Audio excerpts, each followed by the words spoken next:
Perguntar é parte da natureza humana. Nem toda pergunta é boa, mas todas carregam um problema. E indicar um caminho para a resposta é nosso trabalho. Meu nome é Victor Orlando e seja muito bem-vindo ao Pergunta Problema. No programa de hoje teremos uma conversa sobre a construção e responsabilização do processo de aprendizagem das máquinas, ou também conhecido como, a grosso modo, essa tecnologia que vimos tanto em filmes, inteligência artificial. E hoje nós teremos uma conversa com o Alan sobre a relação que isso tem com filosofia do direito, sociologia, responsabilidade civil. E para acompanhar-nos nesse papo, nós temos aqui a Mariana. Tudo bem, Mariana? Oi, gente, tudo bem e vocês? E claro, para fecharmos aqui nossa mesinha, José. E pessoal, tudo bem? Como é que você tá, Vitor? Tudo bem hoje? Estamos suave nesse friozinho aqui, tomando café com leite. E para começar, eu queria agradecer ao Alan por participar aqui do programa. É muito legal conseguir ter te convidado, porque esse tema eu achei ele fenomenal. E, por favor, Alan, se apresenta aqui, fala um pouco do seu tema, o que fez você chegar nisso e como que foi a abordagem da sua pesquisa. Boa noite, pessoal. Eu fico bastante lisonjeado pelo convite. É o primeiro evento falando dessas duas áreas, né, que acabou convergindo na minha vida, né. Falando um pouco mais sobre minha carreira, eu sou cientista da computação, bacharel em ciência da computação. Tenho uma larga experiência com engenharia de software. Também sou pós-graduado em economia e setor financeiro. E agora, bacharel em Direito, né? E nesses últimos 2 anos, eu trabalhei a questão da inteligência artificial com enfoque na filosofia do direito, que é o que a gente vai falar hoje, né? E por que eu escolhi Direito, né? Depois de mais ou menos uns 2 anos trabalhando na área, passei no concurso público, sou analista do Conselho Regional de Engenharia do Estado de São Paulo, CREA, e desempenhei várias funções no CREA, né? Eu comecei como analista de desenvolvimento, depois como chefe da unidade de desenvolvimento de software, depois chefe de infraestrutura, e aí quando eu resolvi fazer o direito, né?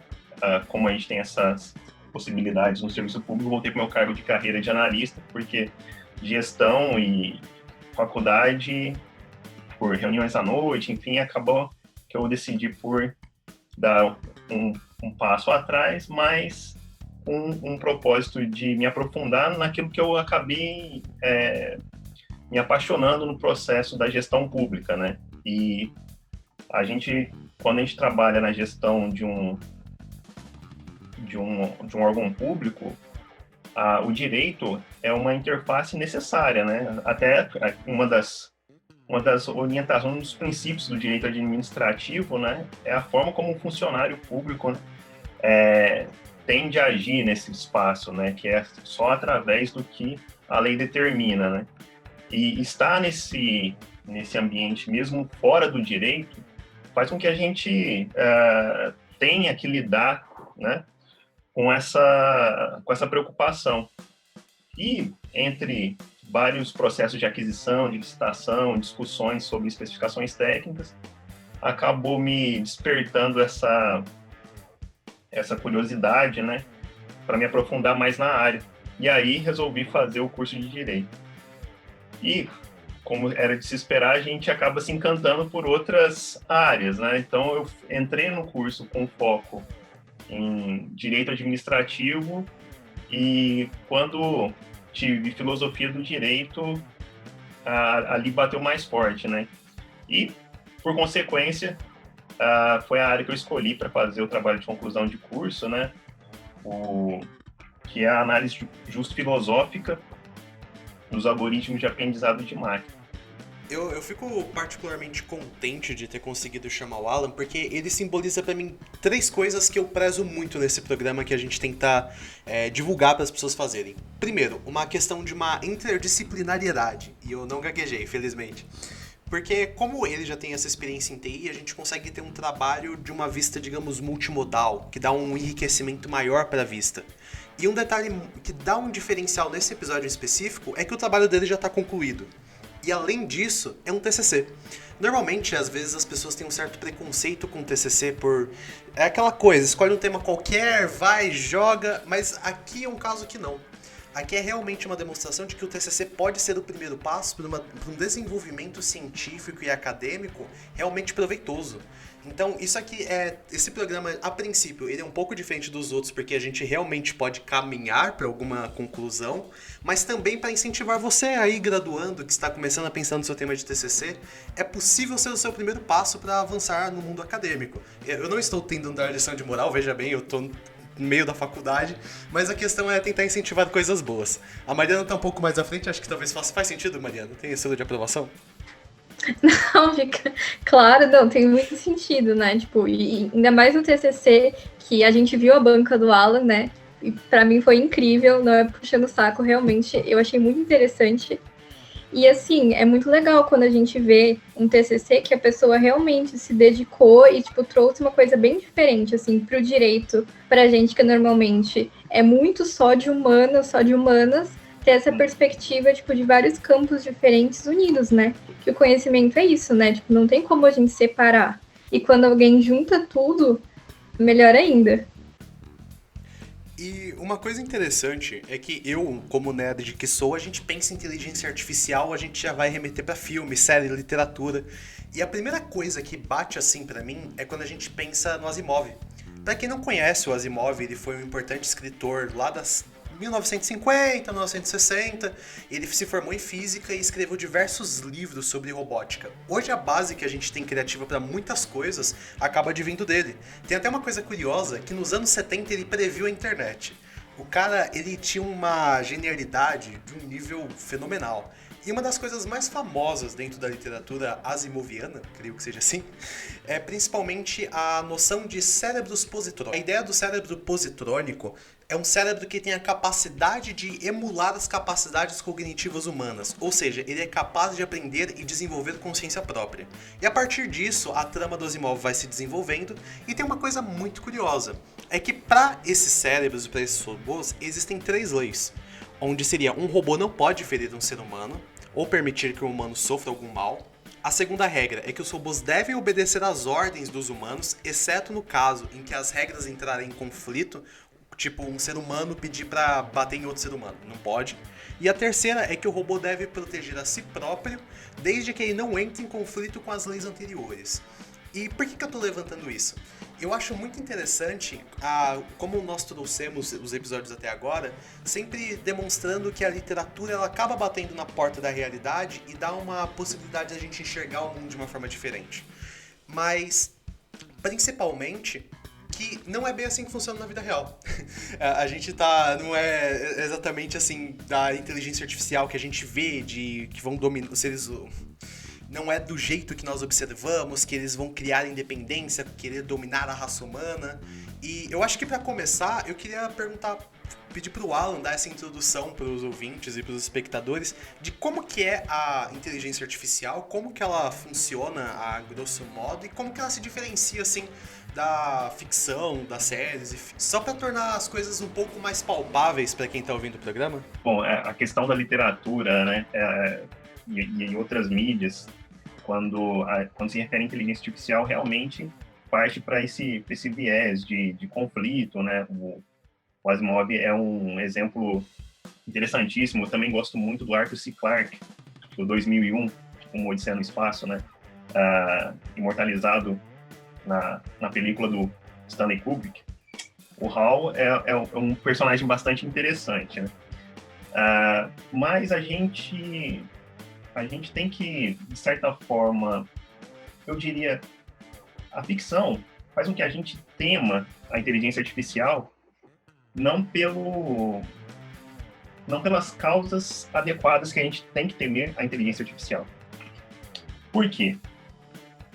O estudo desse ramo da computação, ele se divide em duas ramificações. Uma que vai ao encontro dessa expectativa de ter uma vida artificial que emula a capacidade cerebral humana, né?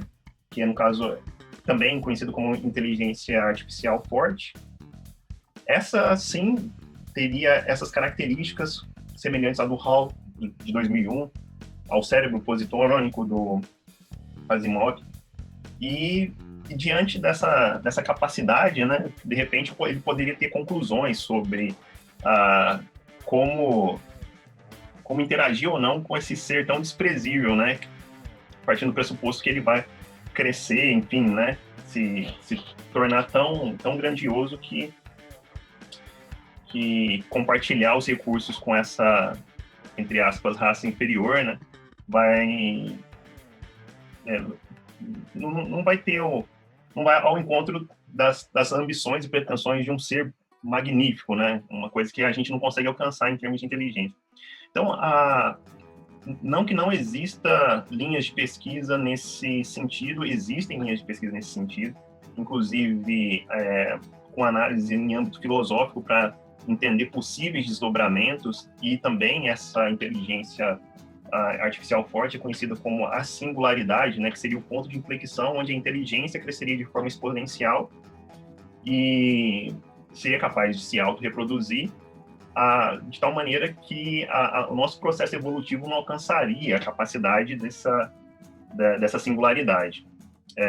Há alguns pesquisadores que estipulam aí um chute de que em 40 anos talvez a gente alcance esse nível de tecnologia, mas na realidade atual isso é apenas uma especulação. E agora a gente fala do outro ramo, que é a inteligência artificial fraca. A inteligência artificial fraca, ela é a composição de 3 técnicas bastante humanas e bastante antigas, né, no ramo da ciência, com exceção da ciência da computação, no caso, né, que é matemática, estatística e ciência da computação. Assim, a inteligência artificial fraca, ela é a combinação dessas 3 áreas de conhecimento e elas têm por objetivo tratar questões futuras com um viés não tão aleatório quanto a gente costuma observar. Então, o principal motivador de uma inteligência artificial fraca seria estar trabalhando basicamente com previsões, né? Porque imagina a vantagem estratégica de você saber, então, você tem um site de e-commerce e você conseguir ter um algoritmo que prevê com bastante precisão o que um determinado usuário, ao visitar, por exemplo, um livro do Arthur C. Clarke, o que mais ele pode estar interessado dentro do meu estoque. E, nesse momento, já oferecer uma gama de outros livros que eu possa estar adquirindo em conjunto. Quem nunca se deparou com essa funcionalidade nos grandes portais de compra da internet? Então, a inteligência artificial que a gente lida no mundo real hoje é essa inteligência artificial fraca. Ela não tem o glamour hollywoodiano, nem dos grandes livros e contos de ficção científica, mas nem por isso ela deve ser subestimada. Por isso que eu disse no começo, né, a gente tem que temer pelos motivos certos a inteligência artificial. E nesse prisma, né, quais seriam esses motivos, né? Então, dependendo do sistema, ele pode gerar algum prejuízo, né, para quem faz uso desse sistema, né? Prejuízos em escala bastante impressionantes, né? Então, por exemplo, essa questão de você ter um algoritmo que consegue ter esse grau de previsibilidade e, de repente, ele começa por exemplo, um portal de notícias, né, que começa a fazer a curadoria das informações que você recebe. Para te manter preso na plataforma, o algoritmo ele vai selecionar aquilo que mais te provoca, que te traz mais emoção, né? Um exemplo. E, com isso, ele vai poder estar contribuindo para a radicalização do usuário daquela plataforma. E aí a gente tem um problema, né? Porque os discursos começam a ficar mais extremados, o que ficava no âmbito do virtual começa a ser projetado para a vida real. E qualquer coincidência com o que a gente tem observado no mundo hoje, né,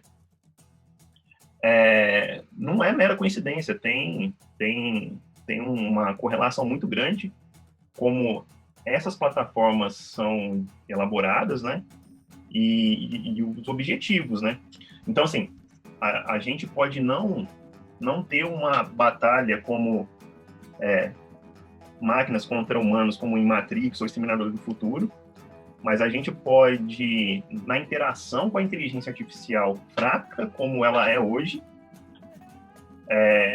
causar uma ruptura no tecido social de tal maneira que nós mesmos vamos entrar em conflito a ponto de que a gente não tenha nem oportunidade de ver a singularidade se formar, né? Então, esse é um exemplo, né, de como um algoritmo pode estar influenciando o comportamento das pessoas, né? E é nesse ponto, né, que a minha pesquisa começa a ficar interessante, né, porque ela parte dessa análise do fenômeno da inteligência artificial, né? Qual é a consequência da interação do ser humano com a inteligência artificial? E a partir dessa interação, a gente poder ter uns desdobramentos aí na esfera jurídica, né? A partir, claro, do entendimento filosófico, né? Mas aí eu vou... Então, assim, primeiramente, para quem está chegando nessa parte, assim, o trabalho vai estar disponível aqui na descrição para você acessar, para conseguir ler. Obviamente que o podcast ele é um instrumento para a gente conseguir conversar sobre, mas não vai ser a fonte principal. E por que eu citei Asimov no começo? Aqui entra uma coisa curiosa. A organização do programa, quando eu fui pensar, eu acho que a gente tinha que começar pensando nos desenvolvedores, que seria justamente essa parte. Como você citou a construção do programa pelo técnico de TI, que não é o cara que vai formatar só o computador, que vai limpar as peças, que às vezes as pessoas esquecem o que significa ser um cientista de dados, né? Acha que é só o cara que vai lá abrir o computador, limpar e tal. E acaba remetendo a uma coisa interessante. No Asimov existem regras para você conseguir prever o que aquela inteligência vai chegar, mais ou menos. Digamos assim. Enquanto eu tava conversando aqui no background com o José, ele lembrou de Blade Runner. Fala um pouquinho pra quem todo mundo pegar um contexto, pra gente ver essa diferença das inteligências artificiais, Joseph. Então, eu acho que eu não vou nem tanto para essa linha que você estava comentando, mas como a gente vê no Asimov um tipo de robô diferente, e no Blade Runner a gente vai ver os androides uma perspectiva muito diferente na questão justamente que a gente estava falando sobre uma inteligência artificial forte, né? No Asimov a gente tem muito essa coisa das regras, a gente tem uma coisa mais, eu diria, até funcional dos robôs, quando os androides no Blade Runner a gente vê que meio que foge disso. Tanto que quando a gente pega o filme antigo, né, que é com Harrison Ford, ele é o caçador de androides. Então você vê que ali começa um momento que começa a se misturar quem é humano e quem é androide, não só pela questão de uma aparência, mas principalmente de como ele se sente, né, como ele se comporta. Que é justamente o que a gente não, como ela não estava comentando, é uma coisa que a gente não consegue atingir hoje e não vai conseguir atingir por um bom tempo. Enfim, é interessante a gente falar de Blade Runner porque o filme original ele tem diversas versões, né? E a minha versão, particularmente a minha favorita, né, que é do diretor, no final do filme tem uma espécie de plot twist que você descobre que o Harrison Ford talvez também seja um androide. Então, pra gente ver de como eles realmente são humanos praticamente. Aí meio que fica um questionamento de o que é ser humano e tal. Então, é genial o filme, recomendo fortemente. Eu levantei isso aqui desse papo que a gente estava tendo sobre inteligências artificiais, porque isso acaba remetendo a um ponto do qual que é o papel do desenvolvedor para a questão de aonde esses dados vão chegar. A questão de como que o desenvolvedor dessas inteligências artificiais, ele consegue, digamos assim, até que ponto ele pode ser responsabilizado pela criação desse sistema com base no resultado que vai ter. A minha ideia foi justamente fazer esse comparativo, porque no Blade Runner, o criador dos androides, que tinha um outro nome, me escapou agora, Isso, replicantes. Que a ouvinte nerd, se acalme, eu sei que androides são diferentes de robôs, mas é só uma mera comparação. Mas assim, o criador dos replicantes, no caso do Blade Runner, ele queria que eles fossem diferentes dos humanos. No caso dos robôs de Asimov, ele já tinha uma previsão de entender os robôs como realmente robôs, a forma como eles foram criados, eles eram constituídos, etc. E aí eu queria saber como a gente consegue pensar no criador enquanto responsável pela criação dessas inteligências artificiais, pensando já no resultado. Que papel ele tem nesse processo? Bom, então, um ponto que a gente chegou com essa pesquisa, né, vou colocar assim em termos bastante objetivos, né, e até sendo um pouco redundante, né, a questão, no caso, é responsabilidade objetiva mesmo. E por que a responsabilidade objetiva resolve a questão? Porque a gente tem dispositivos jurídicos, né, para, por exemplo, uma situação onde um cachorro, vou colocar esse exemplo aqui, ataca, eu sou dono de um cachorro, meu cachorro, por uma infelicidade, ataca uma criança, né, machuca ela e tal. Quem que vai responder objetivamente pelo ataque? Sou eu que sou o dono. E muitas vezes, e agora vamos pegar um exemplo dentro desse contexto aí do animal. Polícia alfandegária treina um cachorro para, na entrada do aeroporto, identificar bagagens com drogas. E, de repente, o cachorro, por algum motivo, ataca um passageiro. Quem vai responder objetivamente por esse ataque, no caso, vai ser o órgão responsável por esse cachorro. Então, vamos observar esse caso do aeroporto, né, do cachorro. Ele é treinado e ele executa uma função racional. Qual é a racionalidade atrás disso? É que, através do senso olfativo dele, ele consegue identificar se uma bagagem tem droga ou não. Ou seja, nós estamos utilizando, né, um cachorro dentro de um processo lógico, né, dentro de um sistema de racionalidade. Perfeito? Diante disso, o que diferenciaria, tirando o cachorro e colocando uma inteligência artificial que faria a mesma coisa ali?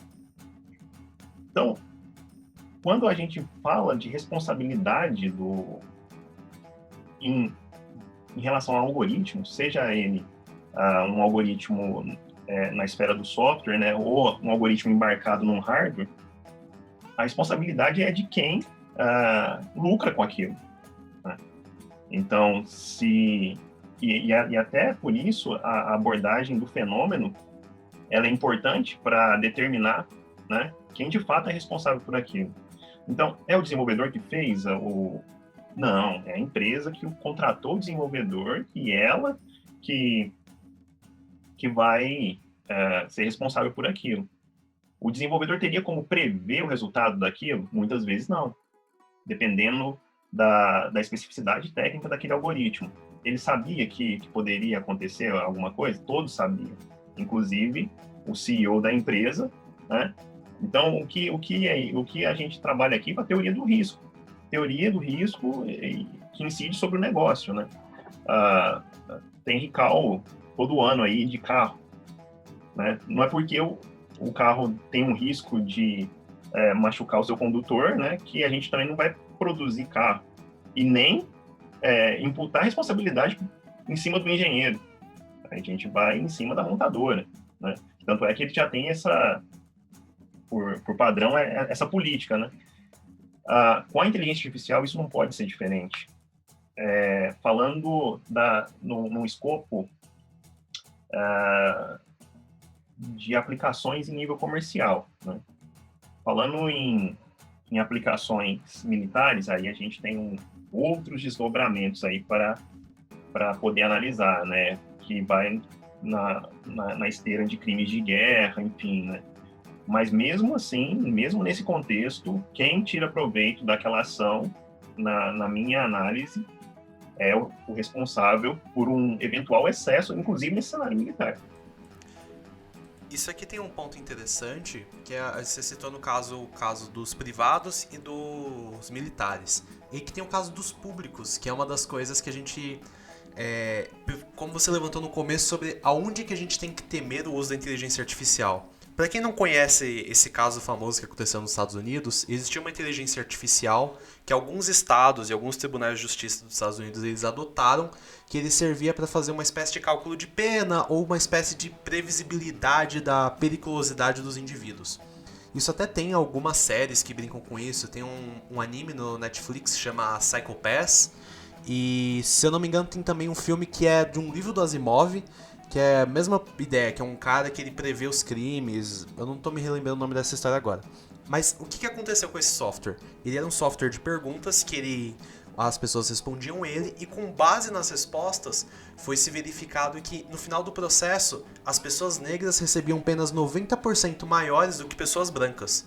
E em nenhum momento eram questionadas questões étnicas, mas tinham perguntas sobre quantas pessoas que você conhece usam drogas, esse tipo de pergunta que acabava induzindo o sistema a acabar cometendo um erro. Isso até bate com esse tema que bate no nosso programa anterior, que a gente falou sobre montagem urbana e racismo.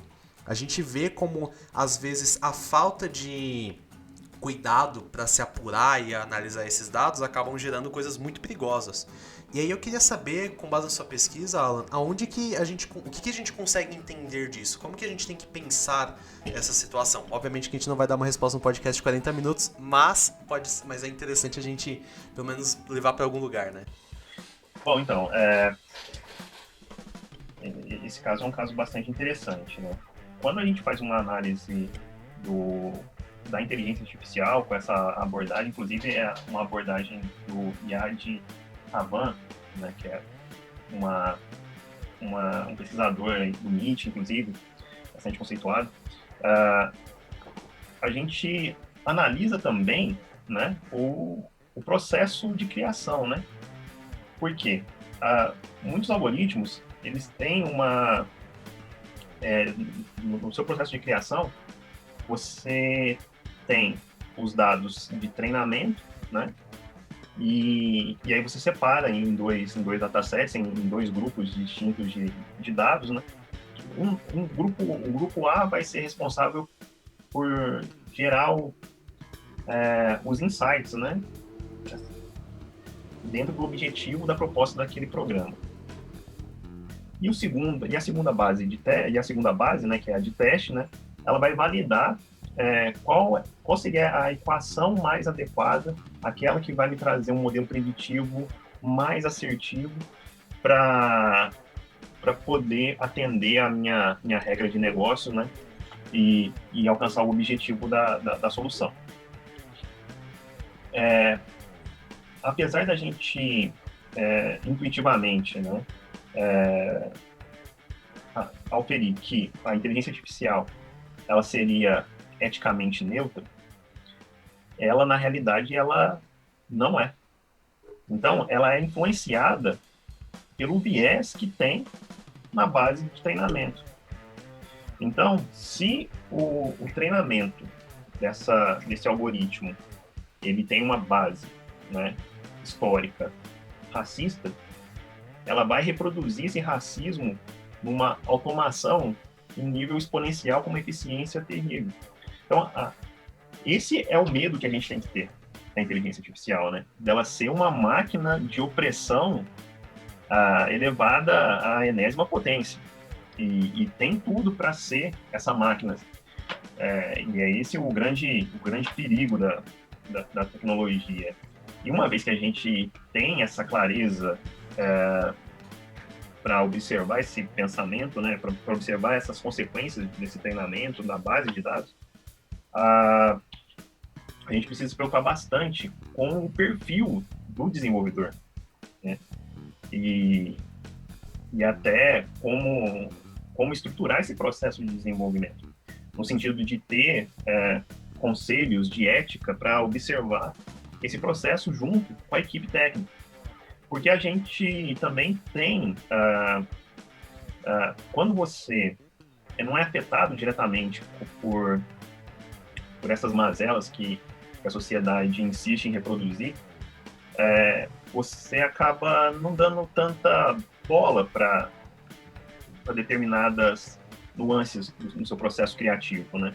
Então, uma questão que foi noticiada, né, já há algum tempo, foi que os assistentes, né, a Alexia, esses assistentes de inteligência artificial que tem no mercado, eles, por exemplo, eles têm uma dificuldade para entender as vozes de usuários negros. Mas aí a gente olha para o outro lado da ponta, né, do desenvolvedor, quem são os desenvolvedores? Né? Quem é a nata dos engenheiros do Vale do Silício? É um perfil bem específico, se a gente for parar para pensar. Que talvez não seja afetado por alguns problemas que o racismo estrutural, no caso, né, pode gerar. Então, se eu não tenho essa visão, e se a empresa também não tem uma preocupação de fazer essa análise do processo de desenvolvimento, a gente corre o risco de ter soluções que vão reproduzir esse viés.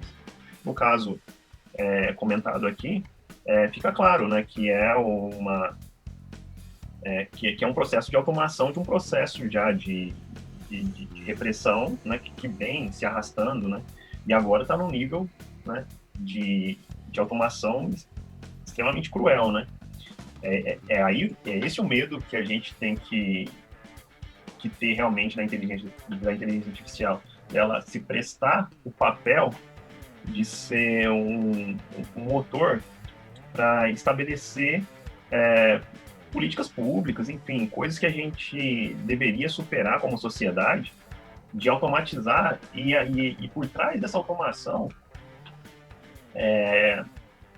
fica uma espécie de barreira que a gente não consegue responsabilizar a outra parte não, com a seguinte desculpa: não, mas peraí, mas o algoritmo entendeu dessa forma e está certo dessa maneira.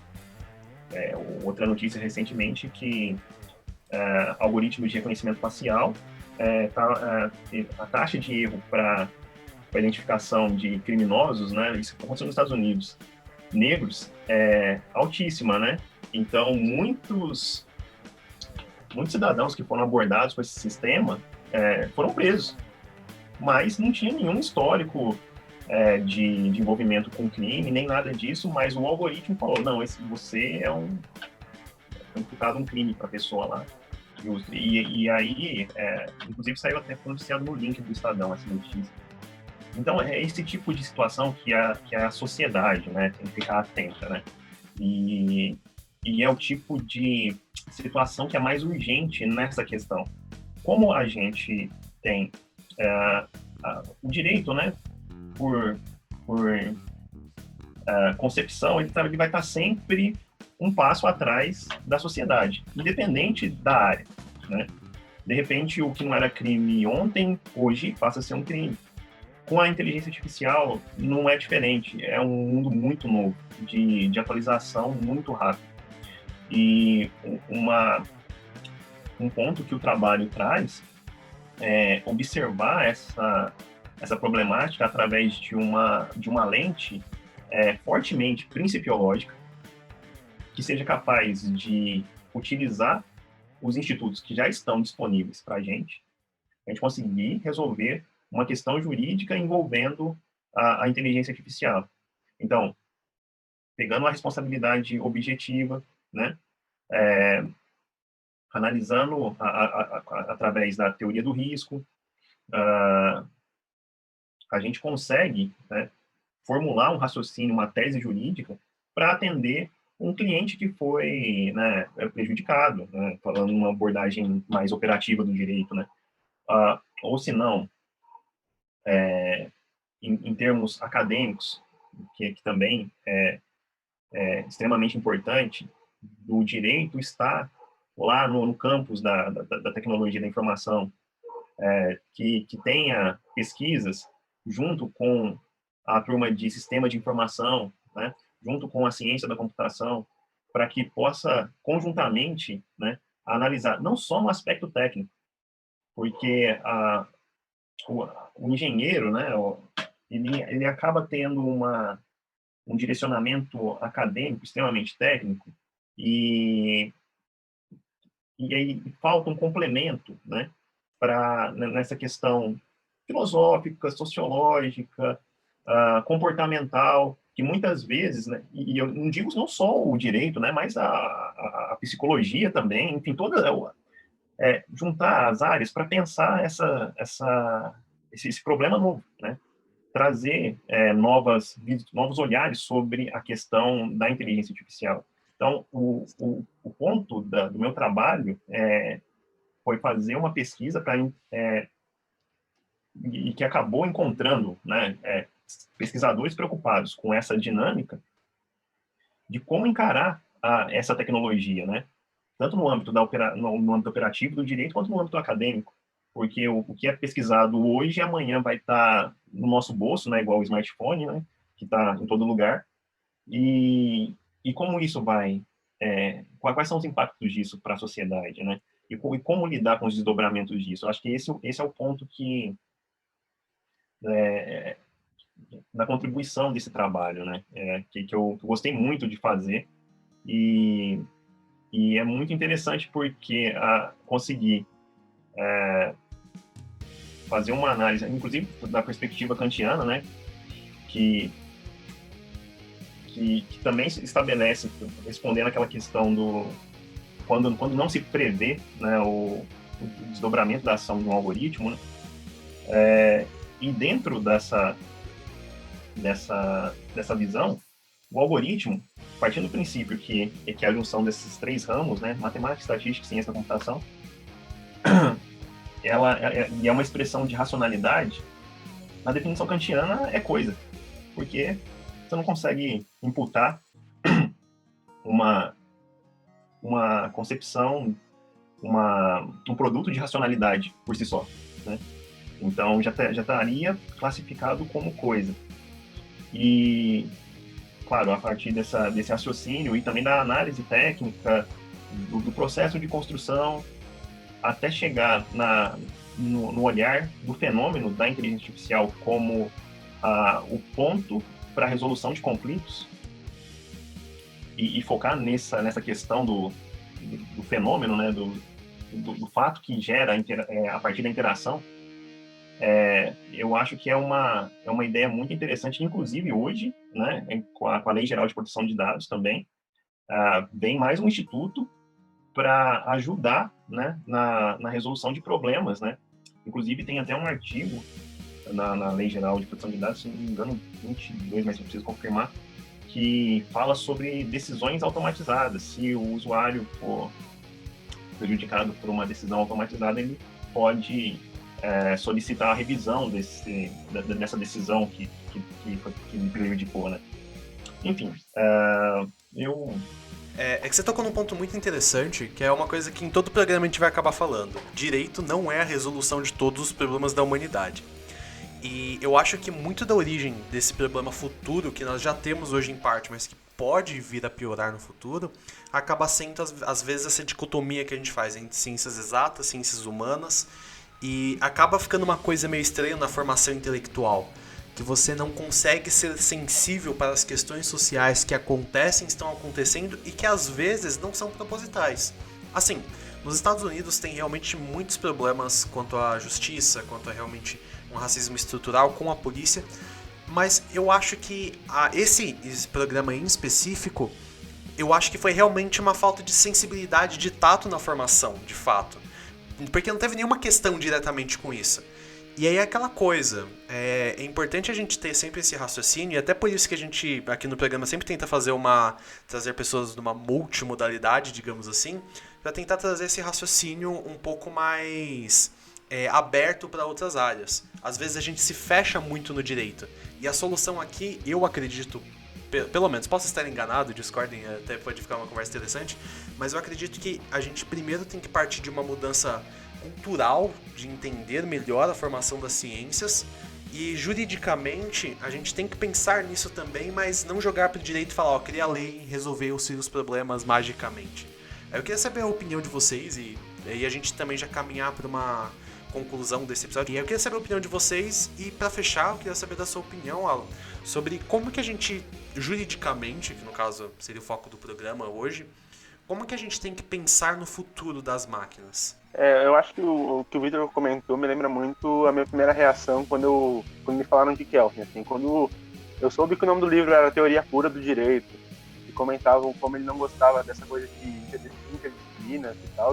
Eu fiquei, mano, o que é isso? Que absurdo é esse, sabe? Eu fiquei muito assim, porque o Victor me conhece desde o colegial, assim, a gente no colegial a gente discutia tudo junto, sabe? Então a gente envolvia história, direito, filosofia, sociologia, e uma hora ou outra a gente tinha uma perspectiva jurídica legal sobre isso. O fato é que, assim, para mim, o direito é muito uma espécie de ferramenta. A questão é, a gente está pronto para usá-la da melhor maneira? A gente está qual é a cultura que vai moldar o direito, sabe? Porque o fato é que o direito é uma ferramenta. No nazismo, o direito foi usado para justificar campos de concentração, justificar assassinatos, justificar um monte de coisa, sabe? E hoje a gente tem um direito que é totalmente diferente disso, sabe? Como a gente vai usar o direito? Acho que essa é a pergunta que eu jogo para vocês, para quem está ouvindo a gente. Fazer uma pergunta também, gente. Vocês não acham que, apesar do direito não ser a solução, tipo essa questão de, como o Alan falou, de ter um comitê de ética mesmo para verificar esse tipo de coisa, não deveria ter uma lei obrigando que tenha isso? Porque talvez se a gente for esperar que as empresas elas tenham essa consciência, não sei se vão ter muito, assim. Não deveria ter, tipo, não sei, vocês que entendem mais do assunto, se tem algum projeto, alguma coisa nesse sentido. Bom, então, vou falar então sobre o que eu acho interessante para o futuro e também responder essa questão aí. Mais uma vez, falando sobre o futuro, né? O direito, ele... eu também entendo que ele vai sempre continuar com um passo atrás do que a sociedade precisa em termos de resolução dos seus problemas, né? Então, nessa questão também eu entendo que não vai ser diferente. Mas em relação ao futuro, a gente pode pensar em realmente ampliar, né, a nossa esfera de proteção, principalmente, né, com esse foco humanista mesmo, né, de ter o homem no centro, sempre no centro da questão tecnológica. Tem um autor que eu gostei muito da obra dele, né, o Yuval, que escreveu Homo Deus, e ele alerta sobre esse momento que a gente está vivendo, né, que a gente está colocando a tecnologia no centro das coisas, né? E esse processo de interação do homem com a máquina tá se tornando tão coeso, tão unido, tão junto, que pode chegar um momento no futuro que o ser humano deixe de ser o foco e passa a ser uma outra coisa lá na frente, né? Então acho que a gente está num momento da história que a gente tem que de certa forma estimular esse debate, e através de canais como esse, estimular esse pensamento, né, estimular esse foco também com essa centralidade nas pessoas, né, no ser humano, e com isso, né, aproveitando aí a pergunta da colega, buscar, assim, debate no nível parlamentar, no nível legislativo, para a construção de institutos que possam realmente defender o interesse das pessoas. A gente está passando por um processo de automatização que está revolucionando o mercado de trabalho, né, de forma bastante acelerada. A gente precisa urgente, né, de mecanismos que possa preservar as pessoas, né? E realmente esperar uma postura ética, extremamente ética das empresas, se essa ética reverter em lucro, e tem uma chance de funcionar, né? Então, no caso, se a gente conseguir escolher nossos produtos através dessa perspectiva, a empresa ela é mais inclinada de acordo com esse estímulo que vem do mercado, né? Mas realmente deixar só pelo estímulo do mercado, puro e simples, a gente pode ficar à mercê de monopólios, como toda teoria econômica que está por trás disso, né? E que, por exemplo, o direito concorrencial vem para frear um pouco e criar um ecossistema econômico adequado que, de certa forma, corrige essas distorções. Acredito que no mesmo raciocínio tem que ser empregado para a questão da inteligência artificial. Como ela vai ser utilizada, que distorções ela pode estar gerando, que tipo de prejuízo em vários níveis, no nível pessoal, no nível individual, no nível coletivo, pode estar gerando determinadas práticas. E para isso, a gente precisa sentar a turma do direito, a turma técnica, os engenheiros, os filósofos, com certeza, o pessoal das ciências humanas também, em torno desse assunto, né? E contribuir com a discussão e estimular realmente novos institutos, né? Com esse foco, né? Principalmente, né? Foco em nós, né? Nos humanos. Eu queria muito agradecer, principalmente você primeiro, você ouvinte, muito obrigado por estar aqui, de ter chegado até aqui, é um imenso prazer. Queria agradecer muito ao Alan pela oportunidade de estar divulgando aqui o seu trabalho, é um trabalho incrível que realmente eu vejo como uma coisa importante, principalmente para quem gosta de tecnologia. Infelizmente eu não sou um aficionado que entende tanto quanto gostaria, mas é um campo que eu acho fascinante e a gente vive com isso, o seu celular aí é composto por isso. Eu queria agradecer ao José, a Mariana aqui por ter acompanhado esse papo e deixar algumas recomendações. Aqui na descrição nós temos diversos documentários indicados pelo Alan, além do seu próprio trabalho, indicando sobre isso. E eu queria deixar recomendado um programa do Lucas Morimoto, que ele gravou no Ramuno Academy, vou deixar o link aí também na descrição, que ele fala sobre a LGPD. Eventualmente a gente pode tratar isso no futuro, que é um assunto também muito importante. E muito obrigado, ouvinte, por ter vindo até aqui. E não se esqueça jamais de que nosso trabalho não é indicar a resposta final, mas indicar o caminho para ela, porque aqui perguntar não é um problema.